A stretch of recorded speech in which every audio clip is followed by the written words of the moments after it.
What's up, glue sniffers? In this video we will build this simple nice what if vignette.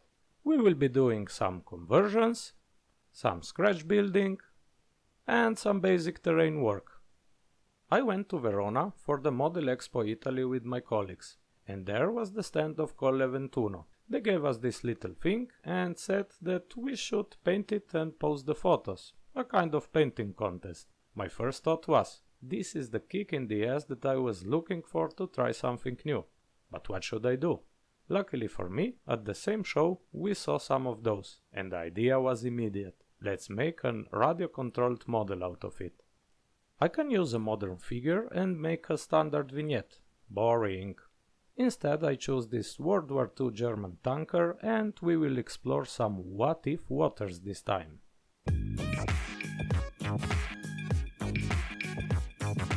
First, I established the dimensions with my Framer 1.0. 80 x 80 mm should be more than enough. The tank is kind of big for being a model, so I must elevate the figure as much as I can. I added a piece of sidewalk and started playing with the arrangement. I don't know, maybe? Let's change things a little. Well, cool, but the sidewalk triangle is too perfect. I chose a way between and ended up with this one. Nothing is parallel, everything is balanced. I quite like it. Finally, we can start making something.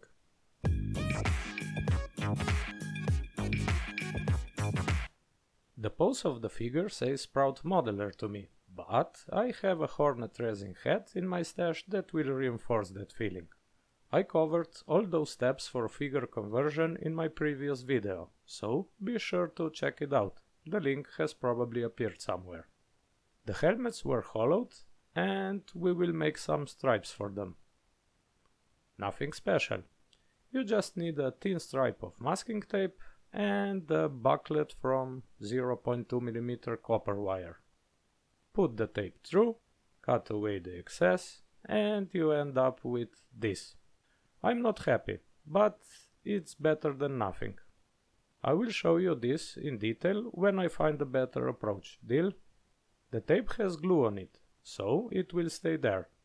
You can position it properly and at the end you fix it with some extra thin CA.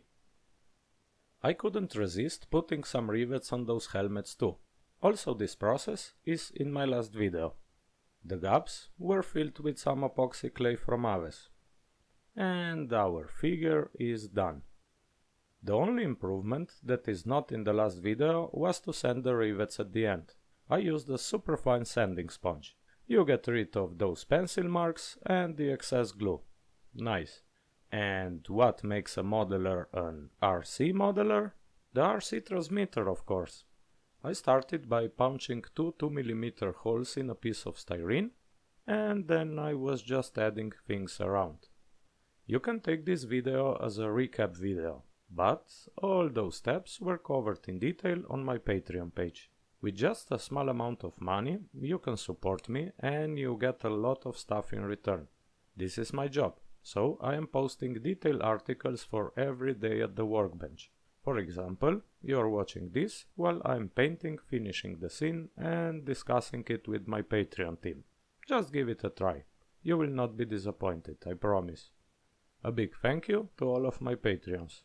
You're amazing. For the sticks I used those pin nails. I know they are too big, but in this funny scene they will do the job. And an antenna for the end. I used this 0.3 mm brass wire. I could have connected the tank and the transmitter with a wire, and again the scene would be totally plausible. A kind of Goliath makeover. But I like the what if idea more. And just like that, our World War II RC modeler is done. A like and a subscribe will be much appreciated. Thank you!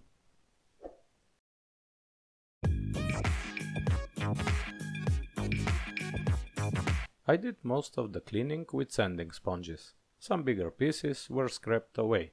And in the end, I washed everything with acetone. Now for the fun part. I drilled out the hatch with a wood drill. They have a flat bottom and they are sharp as hell. I then enlarged the hole with a hobby knife. I punched out the bottom with this cheap tool. They come in handy from time to time. CA was used for gluing because we are dealing with resin here. A small piece of styrene tube was glued in place. The idea was to put the refueling point in the hatch. Another small detail to help you tell the story. I don't know how you call it, but you got the idea, right? Some masking tape and some insulation from a 1mm wire. Just add a handle and we have the thing. I punched out some more styrene circles and made a fuel cap to finish the fuel story. All those details on the tank in conjunction with the fuel can on the sidewalk.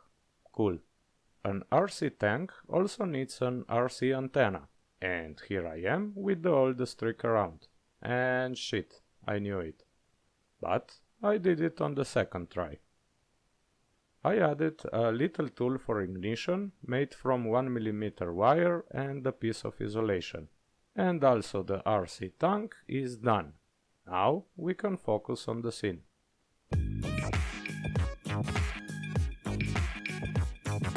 The scene is small and we need some elevation. A good rule of thumb is to make a cube.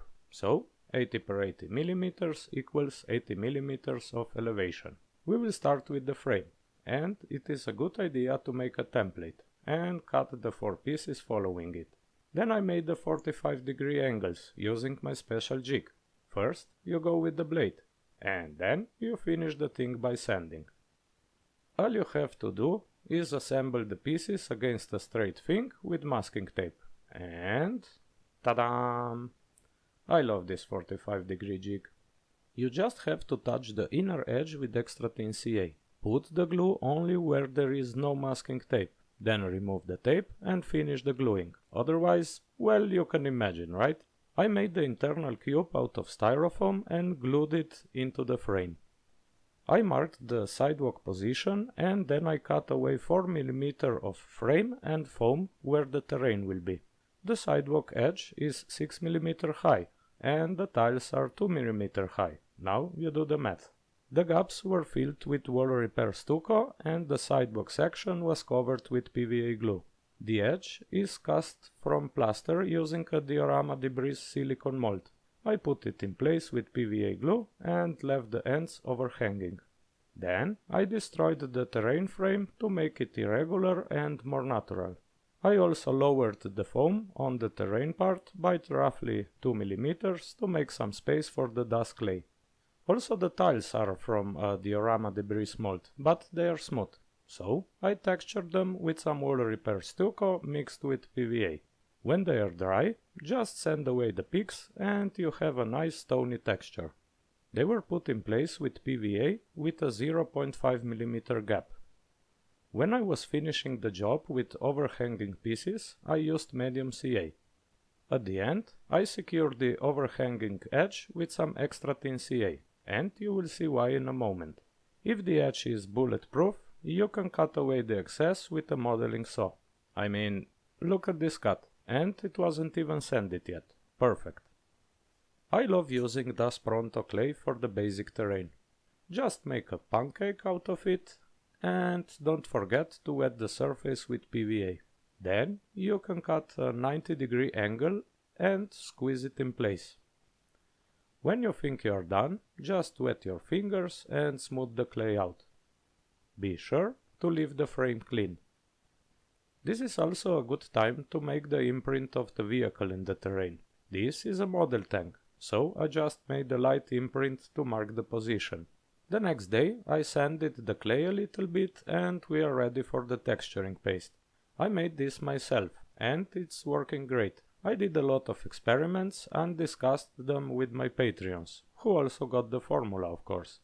Just stipple it around with a stiff brush and don't fill the imprints. You can add another round of paste if you need and you're ready for the next step.